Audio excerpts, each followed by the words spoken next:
Accounting equation chapter में बेटा हमारा क्वेश्चन है, ट्रांजैक्शंस दी हुई हैं हमें और अकाउंटिंग इक्वेशन तैयार करनी है। पहली ट्रांजैक्शन है, Sunil started business with cash 1,50,000 रुपये। तो 1,50,000 से बिज़नेस स्टार्ट हुआ है, तो सबसे पहले हम यहाँ अंग्रेज़ी लिख देते हैं, बिज़नेस स्टार्टेड। और बिज़नेस शुरू होने का मतलब, अब इतनी क्वेश्चंस तो हो गए हैं करते करते हमें, तो आपको इतना अंदाज़ा तो लग गया होगा कि अब कौन कौन से अकाउंट्स में इफ़ेक्ट आएगा। तो आपको पता चल रहा है कि हमारे पास 1,50,000 रुपये का कैश आया और साथ में 1,50,000 रुपये की कैपिटल इंक्रीज़ हो गई। ठीक है। सेकेंड ट्रांजैक्शन में हमसे कह रहे हैं open a bank account by depositing cash. अब हमने बैंक अकाउंट खुलवाया, यानी हमने बैंक में पैसे रेज़ करे अपने, कितने, 25,000 रुपये। बदले में कैश डिपॉजिट करके आए हैं, यानी हमारे पास से कैश कम होगा ना बेटा, तो देखो यहाँ से डिक्रीज़ हो गया और वहाँ इंक्रीज़ हो गया। यहाँ लिख देते हैं हम ओपन बैंक अकाउंट। अंग्रेज़ी आपको पता है, आप कुछ भी लिख सकते हो, है ना। जो स्टेटमेंट क्वेश्चन देता है वही स्टेटमेंट में एज इट इज़ कॉपी कर सकते हो आप, उससे कोई दिक्कत नहीं है। यहाँ नो चेंज, न्यू इक्वेशन बना लेते हैं हम। 1,25,000 रुपये हमारे कैश के, 25,000 रुपये हमारे बैंक में, और इस तरफ हमारी जो कैपिटल है वो 1,50,000 रुपये की है। ठीक है। नेक्स्ट ट्रांजैक्शन है, ही sold his personal car and deposit the amount in the firms bank account. अपनी पर्सनल कार बेची है उसने, और वो पैसा कहाँ लेकर आया, बिज़नेस में लेकर आया, बिज़नेस के बैंक अकाउंट में, यानी घर से पैसा आ रहा है। और आप जानते हो घर से पैसा आने का मतलब क्या होता है, कैपिटल। तो ये क्या है हमारे लिए, एडिशनल कैपिटल, राइट। तो अंग्रेज़ी यहाँ एडिशनल कैपिटल की लिख करके, कितने की गाड़ी बेची थी, 50,000 की। तो यहाँ 50,000 हम दिखा देते हैं कि हमारे पास बैंक में पैसे आए, और क्योंकि ये उसके कैपिटल के पैसे हैं तो उसकी कैपिटल इंक्रीज़ करनी पड़ेगी हमें। अब लाइन खींच देते हैं, न्यू इक्वेशन बना लेते हैं जल्दी से। ये है हमारी अगली न्यू इक्वेशन, कैश 1,25,000 का, 75,000 हमारे बैंक में, एंड 2 लाख टोटल हमारी अब कैपिटल हो चुकी है, राइट। नेक्स्ट ट्रांजैक्शन कह रहे हैं, he purchased a building and furniture for 50,000 रुपये। बिल्डिंग और फर्नीचर ख़रीदा है हमने, तो क्या आया हमारे पास, बिल्डिंग एंड फर्नीचर। क्या गया हमारे पास से, मैम पैसे निकल गए बदले में। तो यहाँ पर हम बिल्डिंग प्लस फर्नीचर दोनों बातें लिख देंगे, क्योंकि आप इनको सेपरेट नहीं कर सकते ना। अच्छा 1 लाख है मैम, 50,000 नहीं, 1 लाख है, ठीक है। तो 1 लाख को आप सेपरेट कर सकते हो कि बिल्डिंग कितने की, फर्नीचर कितने की, तो ऐसा हम नहीं कर सकते, इसलिए हमें कंबाइन इसे मजबूरन लिखना पड़ेगा। और क्योंकि हमने ये ख़रीदा है और इन्होंने उधारी बताई नहीं है, तो हम इसे मानेंगे कि हमने पैसे देकर ख़रीदा है। तो बिल्डिंग फर्नीचर इंक्रीज़, पैसे खर्च हो गए उसके बदले में। यहाँ बना लेते हैं हम न्यू इक्वेशन। ये 25,000 रुपये रह गए हमारे कैश के, 75,000 हमारे बैंक में है, 1 लाख रुपए की हमारी एसेट तैयार हो गई है। देखो जब भी कोई बड़ा अमाउंट आता है ना लिखने वाला, तो उसमें ज़ीरोज़ बहुत ध्यान से देख के बनाया करो। लैक्स में 5 ज़ीरो होते हैं, इस बात का ध्यान रखना, ठीक है। और अगर आपको कहीं भी दिक्कत आती है ज़ीरो को काउंटिंग करने में, तो कॉमास का इस्तेमाल करो, कोई दिक्कत नहीं है।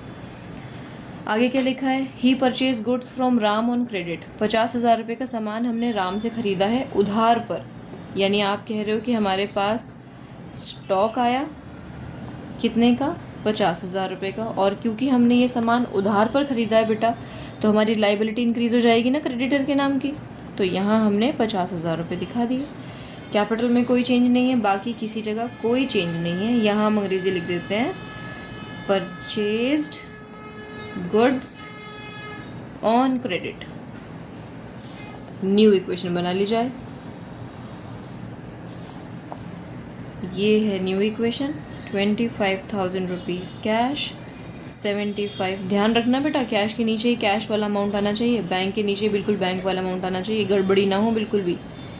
झूले नहीं झुलाने यहाँ पर, टेढ़े मेढ़े लाइनें कर दो कभी आप, सीधी सीधी लाइन होनी चाहिए। ये हो गया 2 लाख, ठीक है बेटा, ये हो गया। 6th ट्रांजैक्शन, अब हमसे क्या बोली है इन्होंने, ही पेड कार्टेज, 500 रुपये का कार्टेज का खर्चा है हमारा। तो कार्टेज का खर्चा है यानी खर्चा है। अब नॉर्मल जैसे सैलरी पे करते हो आप, तो कैश में से माइनस, कैपिटल में से माइनस, ऐसे ही कार्टेज नाम का भी तो खर्चा है हमारा, तो वही सेम ट्रीटमेंट होगा। पेड कार्टेज लिखकर 500 रुपये कैश में से माइनस, 500 रुपये कैपिटल में से माइनस, बाकी जगह कोई चेंज नहीं है, वहाँ ज़ीरो लिख करके और न्यू इक्वेशन बना लो। 24,500 हमारे कैश में, 75 हमारे बैंक में, 1 लाख रुपए की हमारी बिल्डिंग और फर्नीचर है, 50,000 रुपये का हमारे पास स्टॉक पड़ा है, 50,000 रुपये की उधारी भी है, और 1,99,500 की हमारी कैपिटल अब हो गई है। ठीक है, माइनस भी ध्यान से करना। चलो 7th ट्रांजैक्शन देखते हैं।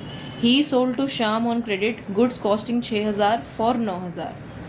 अच्छा, हमने सामान बेचा है शाम को उधार पर 6,000 वाला 9,000 में। तो पहले तो यहाँ लिख देते हैं सोल्ड गुड्स ऑन क्रेडिट। अब मुझे बताओ आपके पास से सामान कितना गया? मैम 6,000 का। आपके पास पैसे कितने आए? मैम 9,000, लेकिन अभी आए नहीं है, आएंगे। तो हम यहाँ डेटर इंक्रीज़ कर दें, कितने से? 9,000 से, क्योंकि 9,000 रुपये ले रहे हैं ना हम तो सामने वाले से। अब इस बीच हमने कमाया कितना? 6,000 का माल दे करके, और अगर हम 9,000 रुपये ले रहे हैं तो इसका मतलब क्या है? 3,000 रुपये की हमारी प्रॉफिट है। ठीक है जी, यहाँ कोई चेंज नहीं है, यहाँ नहीं, यहाँ नहीं और यहाँ नहीं। बस अब आप इसके बाद बना लो जल्दी से न्यू इक्वेशन। ये आ गई हमारी नेक्स्ट न्यू इक्वेशन। 24,500 यहाँ, 75 यहाँ आ गए, 1,00,000 रुपये यहाँ, और ये 44,000 के स्टॉक से रह गए हैं बेटा, और 9,000 रुपये यहाँ डेटर के नाम के आ गए। 50,000 रुपये क्रेडिटर्स के एज इट इज़ चल रहे हैं, और यहाँ 3,000 अगर प्लस कर दें हम तो 2,02,500 हमारी टोटल कैपिटल अब हो जाएगी। ठीक है, आ जाओ यहीं से कंटिन्यू करते हैं। पेज खत्म हो गया, अगले पेज पर इसी से कंटिन्यू कर रहे हैं। 8th ट्रांजैक्शन है हमारी, रेंट रिसीव हुआ है टेनेंट से। टेनेंट समझते हो ना सभी, किराएदार को कहते हैं। तो 1,000 रुपये का रेंट हमें रिसीव हुआ है, तो हमारी इनकम है। सिंपली यहाँ लिख देंगे हम रेंट रिसीव्ड, लाइन खींच दो आगे कंटिन्यू करते हुए। इधर लिख रही हूँ मैं, रेंट रिसीव हुआ यानी आपके पास पैसा आया 1,000 रुपये कैश में प्लस, और आपकी इनकम है तो 1,000 रुपये कैपिटल में। न्यू इक्वेशन बना लेते हैं। ट्रांजैक्शन थोड़ी सी और हैं तो लाइन खींचते हुए थोड़ा सा फॉर्मेट को इंक्रीज़ कर देते हैं।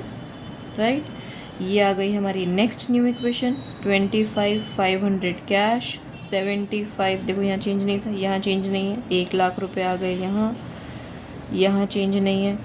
ये आ गए 44,000, ये आ गया 9,000, क्योंकि यहाँ भी कोई चेंज नहीं था। इक्वल टू के इस तरफ चले हम तो 50,000 ये, और 2,03,500 बन गई हमारी कैपिटल जी। 9th transaction, received security deposit from tenant. 1,500 रुपये का, 1,500 रुपये का हमें सिक्योरिटी डिपॉजिट रिसीव हुआ है टेनेंट से। अब सिक्योरिटी डिपॉजिट का मतलब क्या होता है बेटा? वो ये डिपॉजिट होता है जो सिक्योरिटी के नाम से रखा जाता है कि जब वो टेनेंट यानी जब वो किराएदार छोड़ के जाएगा तो उसका पैसा ये हम उसे लौटाएंगे। तो अगर ये 1,500 रुपये हमें वापस देने हैं, इसका मतलब हम तो अपने सिर पर बोझ बढ़ा रहे हैं, यानी हमारी लाइबिलिटी इंक्रीज़ हो रही है। तो देखो 1,500 रुपये कैश तो आपके पास आ रहा है, लेकिन ये 1,500 रुपये आपके नहीं हैं, आपको वापस करने हैं। तो आप यहाँ पर लाइबिलिटी में देखो, यहाँ पर लाइबिलिटी में कॉलम बना देंगे एक अलग, सिक्योरिटी डिपॉजिट के नाम का, क्योंकि है तो लाइबिलिटी, और वहीं उसके नीचे बिल्कुल यहाँ पर आकर के आप लिख दो 1,500 रुपये की ये मेरी लाइबिलिटी। ठीक है, यहाँ लिख देंगे सिक्योरिटी डिपॉजिट रिसीव्ड।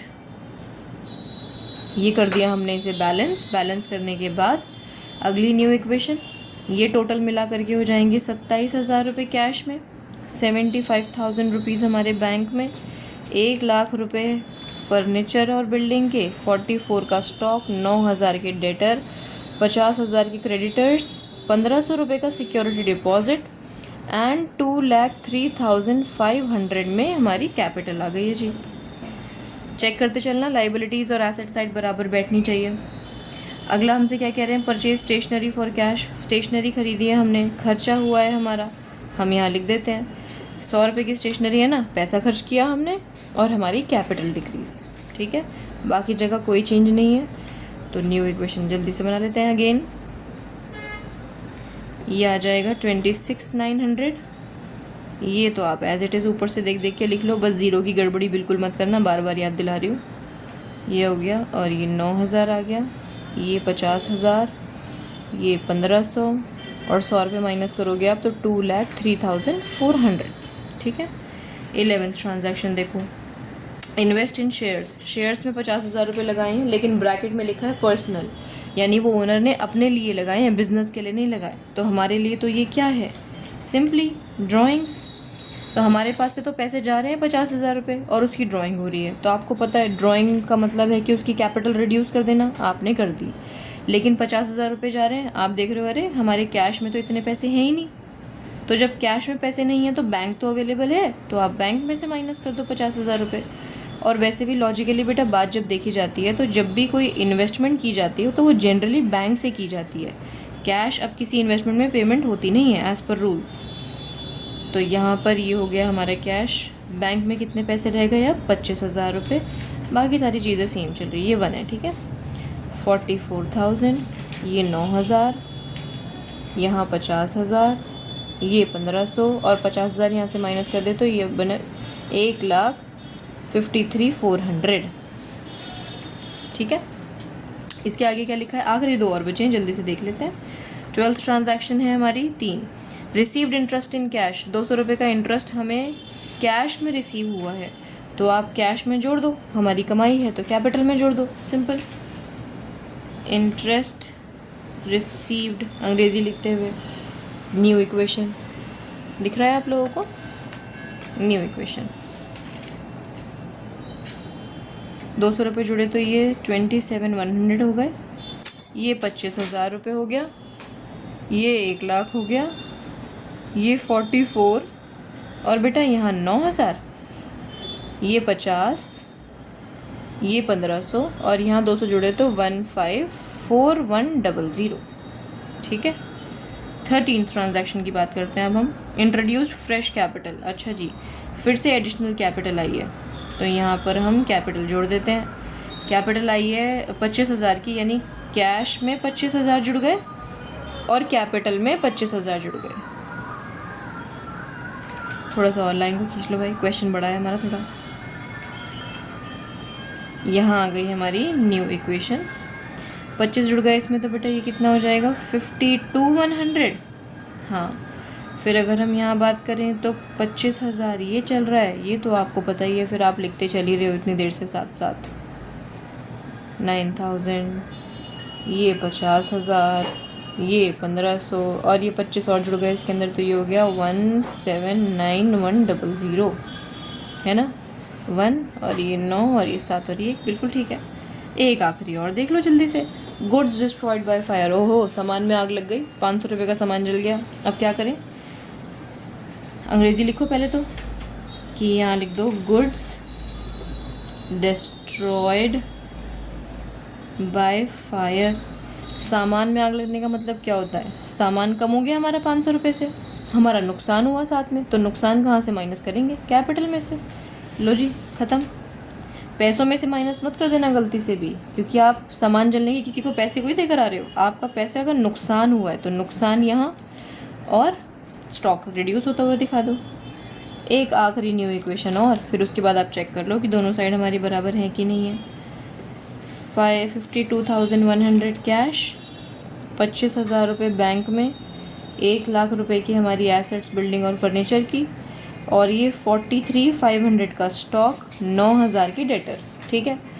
क्रेडिटर 50,000 के, 1,500 रुपये का सिक्योरिटी और 500 रुपये इसमें से आप और माइनस कर दो तो ये 1,78,500 600 आएगा, ठीक है जी।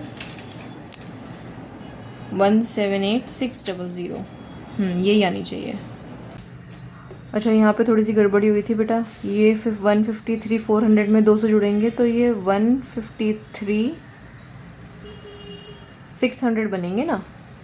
अब फिर इसमें जब हम 25 जोड़ेंगे तो ये आएगा 6, ये आएगा 8 और ये आएगा 7 और 500 माइनस करेंगे तो 178,100, ठीक है। अब ठीक है, बाकी आप एसेट्स लाइबिलिटीज़ चेक करीजिए, कर लो।